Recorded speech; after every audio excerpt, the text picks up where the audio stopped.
How's it going, fellas? Welcome back to the channel. Today I'm going to show you how to go from being a beginner motion graphics animator to like a pro in under 5 seconds. This is going to be a comprehensive review. My name's Tiffen. Shut up! So a bit of context, when you're animating like pop-ups and text appearances and all these fun motion graphic stuff, a lot of the time these animations look like very stiff, and it's because people don't actually replicate what's happening in the real world in their animations.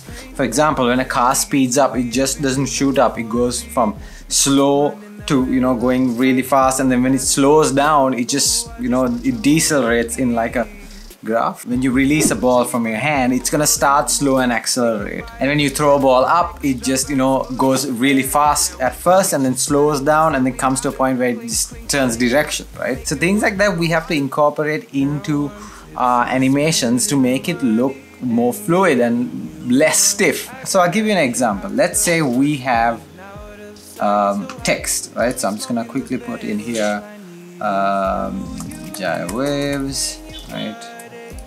Make it all caps. Let's say we want this to scale from 0 to this size, and usually what people would do is they would go to the scale, hit the S on the keyboard while you're on the After Effects layer, or just bring down the drop down and you can go on to transform, and then you have scale here. So what people would do is they would go forward, add a keyframe, come back, and then bring it down to 0. Okay, we can make it faster by bringing the keyframes close. And that's a very, it's a very stiff animation, right? So what you essentially would want to do is, make it scale up and then overshoot and then come back to the size that you want it to, make it a little bit more fluid. So what happens is like, you're pulling a rubber band and letting go, so it hits and then falls, it hits my hand and then falls into its normal position. So that's what we're trying to replicate here, make it a little bit more fluid. For example, when somebody's coming at you and then they brake really hard, you just go forward and then you come back to your normal position. So that's what we're trying to replicate here, right? So if I were to do it manually, I'm gonna make sure that the first keyframe is more than 100, so it's overshooting 100%. So let's mark it as 110, right? And then I'm gonna go a few frames forward, so not as many frames between the first keyframe and the second, just a few more, so the distance between these two is less, and then come back to 100. So what you're gonna see now, if you noticed it, it's gonna look I'll slow it down a little bit more for you. So you're gonna notice there is a slight overshoot, right? Usually when a car stops really fast, you're gonna hit overshoot, you're gonna lurch forward, and then you're gonna come back, and then you're gonna hit the seat again, and then you're gonna come to your normal position. Let's replicate that as well. So the second one is not gonna be 100, it's gonna be less than 100. So let's go to 90. So we have that, and then go forward a little bit more, but less than, like the gap keeps reducing between the keyframes, and then we go to 100, right? So let's play that back. Okay, so it's gonna look a little weird because it's playing a little slow, but it happens a little faster than that. So if you want to bring a bunch of keyframes together, just highlight all the keyframes, hold down Alt, and then drag them in, right? So then it's just gonna, yeah, so we still have a bit of an issue, it still looks stiff. So the reason this is happening, let's just adjust the keyframes a little bit. The reason this is happening is that in reality, these also have to come forward and slow down. So right now it's a constant speed between all of these keyframes. So what we're gonna do is we're gonna make sure we select them and hit F9 on your keyboard, which turns them into like these weird hourglass symbols, right? So let's take a look at them now. So now it's a lot more fluid. So we're getting there. You just imagine like this whatever you're animating, it's a text in this case that's coming at you, just stopping, and then it's wobbling back and going into 100%, right? So that's what we replicated here. It still seems a little off. So the reason it's a little off is because when you're animating something, when things are moving in space, there's obviously a bit of a blur effect to it, right? All you have to do is go and enable motion blur. Yeah, so that's this, you know, trailing circle icon thing. So once you enable that and hit enter, you're gonna start seeing that as you move on. See, it's very blurred. So if I take that off, that blur is gonna disappear.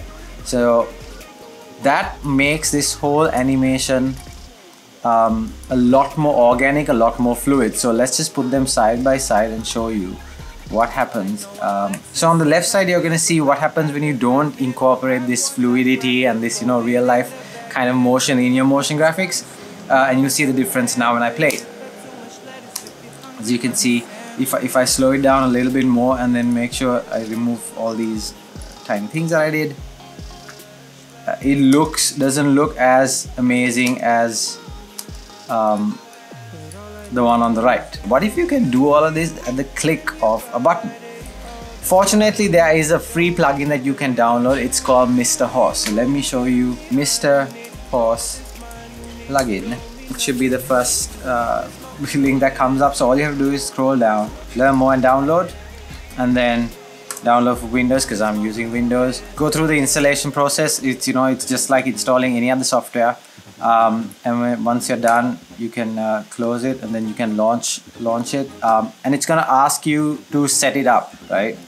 So let's go and set it up. So I already have an account, but you can create an account if you want to. I mean, you have to create an account. You can't use it without it. So it's a free account. It has this for After Effects and Premiere Pro. So that's even like pretty amazing. So what you want to do is you want to install the animation composer for After Effects and then just follow through the process. It's going to install the starter pack. All you have to do now is just, you know, go ahead and start up After Effects again. So that's all. Install Mr. Horse, install the After Effects plugins, get a free account. It's completely free. So let's go and recreate that whole thing. Just Control T, hit. Let's just spell gyrowaves out real quick. Center the anchor point, align it to the center using your align tools. Now all I have to do is go to Window and select Animation Composer, and it's going to pop up. You can just, you know, put it anywhere on your After Effects workspace. And when you go down to Starter Pack, and then, you know, just click down, you're going to see all these effects that you can use. So let's go to the one that I just made, which is this overshoot, you know, effect, right? So all I'm going to do is select, and while I have that selected, I'm going to select the overshoot effect, and all I'm going to do is just click in, and just that's it, and watch what happens. That's all. I didn't have to do anything else, and it's easy as this. And you have so many options that you can use, and it's like, you know, for text layers, it makes all of these things very easy for you to animate, especially if you are making a YouTube video and you want like text animations. You have a bunch of these text transitions as well. So let me go into the effects 2D text layer, and you can mess around with this, just a click, and then you have these amazing effects that you can use, like the starter pre-comps, and you have transitions, and it has an entire bunch of, you know, these whip pans, these, you know, zoom ins. They're pretty amazing, and all you have to do is just click the button, and it also adds the sound effects if you need that. I mean, that's it. It's a quick animation tutorial for motion graphics. I hope you guys enjoyed it, and I'll speak to you guys in the next one. But all I need is you.